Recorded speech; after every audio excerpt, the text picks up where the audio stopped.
स्वागतम सुस्वागतम। स्वागत है मित्रों आपका हमारे YouTube चैनल दलितों की कहानियाँ में। चलिए आचार्य कौलक्लुरी इनाक जी की कहानियों का रसानंद लेते हैं। पुस्तक का अनुसृजन किया है पारनंदी निर्मला जी ने। पुस्तक का प्रकाशन किया है गीता प्रकाशन ने। उनकी कहानियों को स्वर दिया है नितिन टंडन ने। कुछ भी बाहर नहीं आया था, खून ही बाहर आया था। उसका खून ही बाहर आया था। उसके पैर के नीचे उसके शरीर का ही खून था। जमीन पर उदास सा सुबड़ू ने देखा।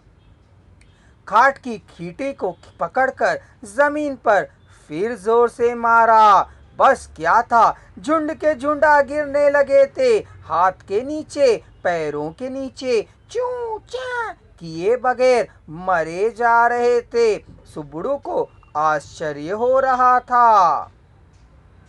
बाजी की गाड़ी को खींचने पर उतना आनंद नहीं हुआ था। कीचड़ में से बैलों की गाड़ी खींचने पर भी उतना आनंद नहीं हुआ था। कितने ही अच्छे कामों को कर उसे उतना संतोष नहीं हुआ था। खटमलों को मारकर परमानंद को प्राप्त कर लिया था।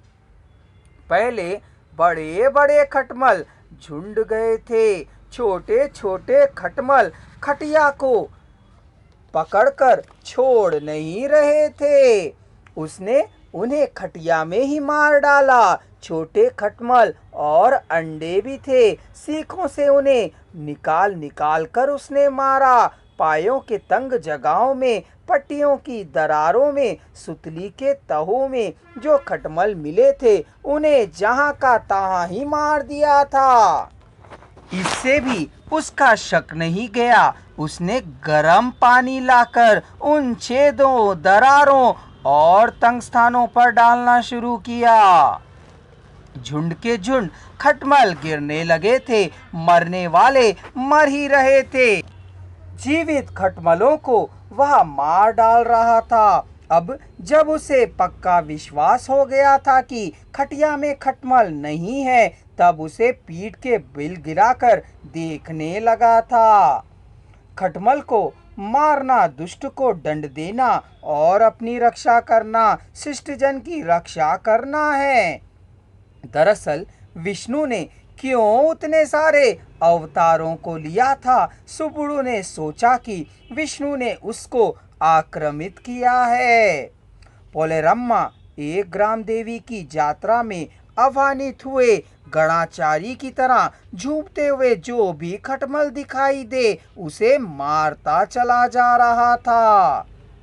पोतराजू ग्राम देवता को बकरे, भेड़, मुर्गों को जिस तरह बलि दी जाती है, उसी तरह वह खटिया को खटमलों की बलि दे रहा था।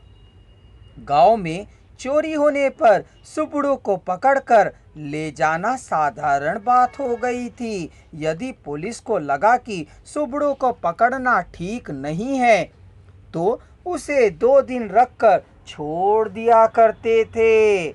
उसे अधिक मारते भी नहीं थे। सुबड़ू का जीवन कोलू के बैल का सा था। वह झोपड़ी ही कोलू का गड्ढा था। उस गांव को छोड़कर जाना भी चाहे तो वह घर ऐसा बंदी खाना हो गया था।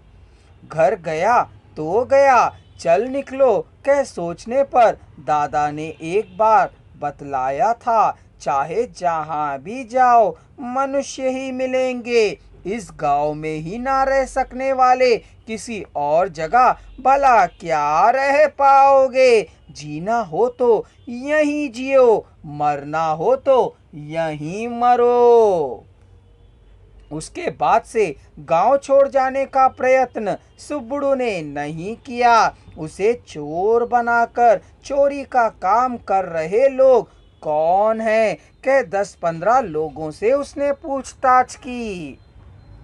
इस प्रकार छानबीन, खोज खबर करते करते उसे पता चला कि यह काम मुनसब ही करवा रहा है।